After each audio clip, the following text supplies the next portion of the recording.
How's it, everyone? Today I'm going to be reading a letter from a husband to his ex-wife after they got divorced. The letter is not pretty, it's not polished, it's just raw, honest feedback and feelings from this guy. So with that said, let's get right into it. Dear Cheryl, I never thought I'd be here. I never thought I'd be writing to the woman I once promised forever to, trying to make sense of how we ended up as strangers. There were nights I sat in our quiet house after you left, staring at the chair you used to sit in. I'd listen for your voice, even though I knew I wouldn't hear it. I can't count how many times I reached over to your side of the bed, only to find cold sheets. I kept asking myself, when did I stop being enough for you? I replayed every argument, every silence, every smile I thought was real, but maybe wasn't. And every time I came up with nothing but a knot in my chest. I tried to carry it all, the weight of your absence, the pain of your choices, the shame I felt when people asked where you were. I smiled when I was breaking inside. I said I'm fine when I wanted to scream. There was a part of me that thought if I held on long enough, you'd come back, that you'd remember the man who stood by your side when things got hard.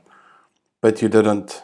And as much as it tears me apart to say this, I can't keep waiting for someone who's already left. This isn't about hate. It's not even about forgiveness. It's about finally admitting that I'm bleeding and I can't keep living like this. You were a chapter in my life I thought would never end, but I have to close this one before it destroys me.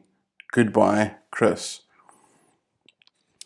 Chris, brother, I'm so sorry that you're going through this, but thank you for sharing this letter and for your vulnerabilities. And as we saw in this letter, loneliness and confusion is a big part of this process of healing after divorce, especially when it's been a long marriage, a long relationship. You lay at night, you're alone, all of these things, the triggers, the memories, and all of these things do add up at the end of the day. And as men, we really do know this feeling, but we just don't talk about it. So writing it out in a letter was a smart move. Thanks, Chris.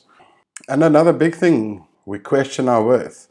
We always ask, or we replay all the questions, all the arguments, all the fights, all the things that were said. I mean, Chris even said he even questioned some of the smiles that was given to him. You overthink everything, trying to figure out where you went wrong. But sometimes you were not the problem. And then finally, letting go without closure. Letting go without closure is probably the hardest thing to do. You're mourning the death of somebody that's still alive. But you gotta let go to be able to rebuild yourself.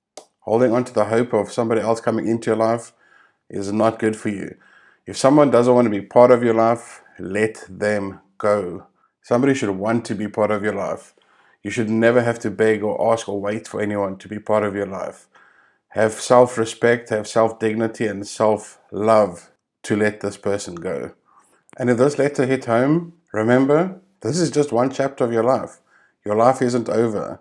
There's still many more chapters of your life that's going to be written, and the best part of it is you are the author, you get to choose how it ends. So if any of you would like me to read your letters on, I'm going to be dropping the email address in the description below where you can email me your letters. If you choose to rather keep it anonymous, please do let me know. But till next time, look after yourself and keep rebuilding, brother.